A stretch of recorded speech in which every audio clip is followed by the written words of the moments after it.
भाजपा के अरमा supreme court में बह गए। एक गाना आपने सुना होगा, दिल के अरमा आंसुओं में बह गए। लेकिन भाजपा पवन खेड़ा को, कांग्रेस प्रवक्ता पवन खेड़ा को जेल भेजने के अरमान देख रही थी, सपने देख रही थी, लेकिन सुप्रीम कोर्ट के अंदर वो बह गए और सुप्रीम कोर्ट ने जमानत दे दी। जमानत देने के बाद कांग्रेस कह रही है टाइगर जिंदा है। देखिए, इस पूरे मसले के अंदर सुप्रीम कोर्ट ने जमानत दे दी और दिन भर जो कुछ हुआ या पिछले 2-3 दिन से जो कुछ हुआ, उससे किसको फायदा हुआ, किसको नुकसान हुआ, इस बात को जरा आप तोलिए। ऐसा शायद पहले कभी नहीं हुआ है कि भाजपा इतने नुकसान में रही, इतने घाटे में रही और भाजपा के दोनों हाथ खाली रह गए। उसको कुछ नहीं मिला भाजपा को। मोदी जी, उनकी सरकार सपने देख रही होगी शायद कि चलिए मोदी का और अडानी का नाम साथ में क्या ले दिया, चलिए जेल भेजते हैं। लेकिन इस पूरे मामले के अंदर ऐसा लग रहा कि भाजपा चारों खाने चित हो गई और भाजपा के दोनों हाथ खाली रह गए। देखिए, मैं आपको खबर दिखाता हूं। पवन खेड़ा को सुप्रीम कोर्ट से अंतरिम जमानत। कोर्ट ने कहा कि हमने आपको प्रोटेक्शन दिया है, बयान संभल कर दे। जयराम बोले कि टाइगर जिंदा है। अब जरा विश्लेषण करिए कि इस पूरे प्रकरण के अंदर किसको फायदा हुआ, किसको नुकसान हुआ। पवन खेड़ा ने कुछ बात कही, मैं आपको बता चुका हूं कि उन्होंने किस तरह से जो है वो नरेंद्र मोदी के पिता के नाम को लेकर के गौतम जो है उसमें भूलवश बोला, अपनी भूल सुधारी भी, लेकिन उसके बावजूद बीजेपी ने उसको मुद्दा बनाया और घर घर में जो बात नहीं पहुंचनी चाहिए थी शायद वो बात पहुंच गई कि पवन खेड़ा पर केस क्यों हुआ। पवन खेड़ा पर केस हुआ कि उन्होंने मोदी के नाम के साथ में अडानी का नाम बोल दिया और ये बात घर घर पहुंच गई। पहला नुकसान ये हुआ कि जो बात कांग्रेस पहुंचाना चाह रही थी घर घर के अंदर कि मोदी और अडानी का नाम एक साथ है या मोदी और अडानी एक साथ हैं, कुछ इस तरह से, वो चीजें बीजेपी ने लोगों के घरों घरों तक पहुंचा दी इस पूरे प्रकरण के द्वारा। क्योंकि जितना ये मामला जो है उछला, हंगामा हुआ, लोगों ने पूछा कि ये आखिरकार हुआ क्यों है, तो फिर बताया गया। अब दूसरी बात ये कि कांग्रेस का महाअधिवेशन है और कांग्रेस के महाअधिवेशन से ठीक पहले ये जिस तरह से पूरा प्रकरण हुआ है, इससे भी उस महाअधिवेशन के लेकर के फोकस हो गया है।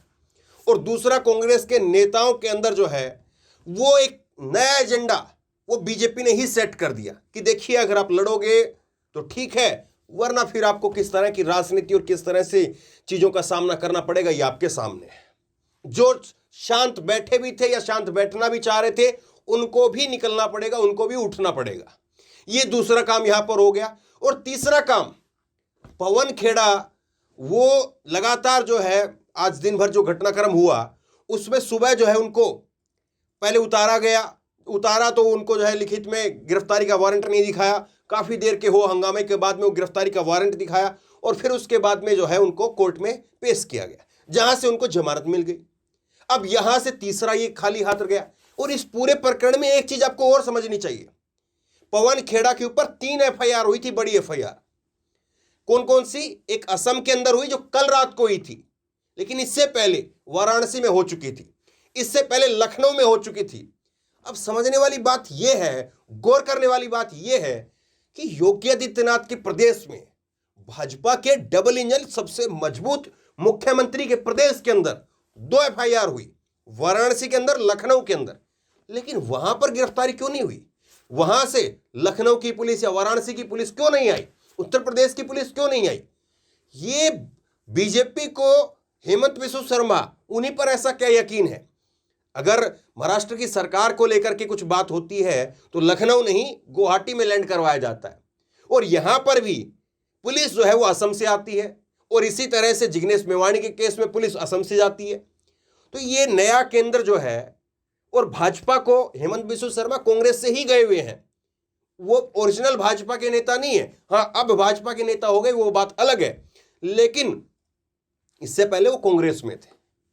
और कांग्रेस के नेता के ऊपर पहले तो ये कहा जाता था कि वो बीजेपी ऐसी पार्टी है, वो बाहर से आई हुई किसी पार्टी के नेता को यहां पर अपने मुख्यमंत्री कम से कम नहीं बनाएगी, लेकिन वो परिपाटी टूटी। तो क्या योगी आदित्यनाथ के मुकाबले कोई और बड़ा जो है वो भाजपा के अंदर कोई अंतर्द्वंद चल रहा है, ये इस प्रकरण से सामने आ गया, क्योंकि अगर इस तरह से चीजें करनी थी तो फिर उसको योगी आदित्यनाथ को चार्ज क्यों नहीं दिया गया? ये जिम्मेदारी उनको क्यों नहीं मिली? ये जिम्मेदारी हेमंत बिस्व शर्मा को क्यों मिली? और क्या हेमंत बिस्व शर्मा को जो जिम्मेदारी मिली असम गुवाहाटी वाली जो उन्होंने किया, महाराष्ट्र वाला, वो तो उन्होंने निभाया, लेकिन क्या वाकई इस बार वो चूक गए? इस बार जो है वो कुछ कागजी कार्रवाई और सारी धाराएं जो भी बात रही, क्या उसमें वो चूक गए? अब तीसरी चीज, पवन खेड़ा जो है वो बाहर आकर के क्या कह रहे हैं वो सुनिए आप। पवन खेड़ा जो है उन्होंने कहा है, जमानत के बाद खेड़ा बोले बिना नोटिस के हुई गिरफ्तारी। अंतरिम जमानत मिलने के बाद पवन खेड़ा ने कहा, असम पुलिस ने गैरकानूनी तरीके से मुझे अरेस्ट किया। गिरफ्तारी को लेकर न मुझे पहले कोई सूचना दी गई, न कोई नोटिस मिला। मुझे न्यायपालिका पर पूरा भरोसा है जिसने आज मेरी फ्रीडम ऑफ स्पीच की रक्षा की है। मामला कोर्ट में है इसलिए टिप्पणी नहीं करूंगा। यानी पूरा का पूरा जो है, जो उनके ऊपर जाल फेंका गया उतार करके हेमंत बिस्व शर्मा के गले में डाल दिया। आखिरकार बीजेपी को इससे क्या मिला? बीजेपी को इस पूरे प्रकरण से क्या मिला? कोई सोचे इस बात को। और मैं इसीलिए कह रहा हूं कि ऐसा मैंने कभी नहीं देखा है कि बीजेपी कोई दाव चले। अब ये बात हल्के में तो हुई नहीं होगी कि कहीं पर कोई किसी ने जो है वह एफआईआर दर्ज करा दी और उस एफआईआर के ऊपर एक सामान्य प्रक्रिया के तहत पुलिस वहां से उठ करके चल पड़ी और यहां से गिरफ्तार करने के लिए आ गई। जाहिर तौर पर ये जहां पर भी एफआईआर हुई उसके बाद में वहां से एसपी और वहीं पर एफआईआर होनी है। राजनीतिक पार्टियां अपना चीजें देखकर भी करती है, चाहे उसमें कोई और दूसरी पार्टी हो, चाहे कांग्रेस हो और तमाम पार्टियां। तो सबको मालूम है कि जहां पर एफआईआर हुई थी तो वहां पर चीजें देख करके सब कुछ तय किया गया होगा और उसके बाद में फिर वहां से टीम आना, फिर वहां से जो है वो नोटिस आना और उसके बाद खाली हाथ चले जाना, ये समझ से परे है कि भाजपा को आखिरकार इस पूरे प्रकरण से मिला क्या। पूरे प्रकरण में भाजपा ऐसा लगता है कि चारों खाने जो है उचित हो गई और उल्टा जो बात कांग्रेस नहीं पहुंचा पाई, कांग्रेस ने पिछले जो है वो 15 दिनों के अंदर, आज पवन खेड़ा ने इस बात का जिक्र किया अपनी प्रेस कॉन्फ्रेंस के अंदर कि पिछले 15 दिनों के अंदर हमने 45 सवाल पूछे नरेंद्र मोदी से, लेकिन एक सवाल का जवाब नहीं दिया। और उल्टा राहुल गांधी ने जो बात कही अडानी और मोदी को लेकर के संसद के अंदर, उस बात को कटवा दिया गया। लेकिन अब जो अडानी और मोदी को लेकर के बात कही वो बात कहां से कहां पहुंच गई, सोचिए जरा इस बात को। तो बहरहाल शेयर करिए इस खबर को। आप बताइए इस पूरे प्रकरण के अंदर पवन खेड़ा को लेकर के जो सारा ये हो हंगामा हुआ, क्या वाकई भाजपा की रणनीति, भाजपा का दाव वो उन पर ही उल्टा पड़ गया और कांग्रेस को जो है ये दाव नुकसान देने की बजाय फायदा दे गया? आप क्या सोचते हैं? नीचे कमेंट बॉक्स में अपनी राय जरूर दें। इस वीडियो को खूब शेयर करें और इसी तरह तमाम खबरों के लिए ऑनलाइन न्यूज इंडेक्स सब्सक्राइब करें। साथ में जो बेल आइकन है घंटी उसको जरूर दबाएं ताकि जैसे कोई खबर अपलोड करें उसकी नोटिफिकेशन सबसे पहले आपको मिल सके। धन्यवाद। इस खबर को अभी लाइक करें, शेयर करें, अभी चैनल को सब्सक्राइब करें और घंटी जरूर दबाएं।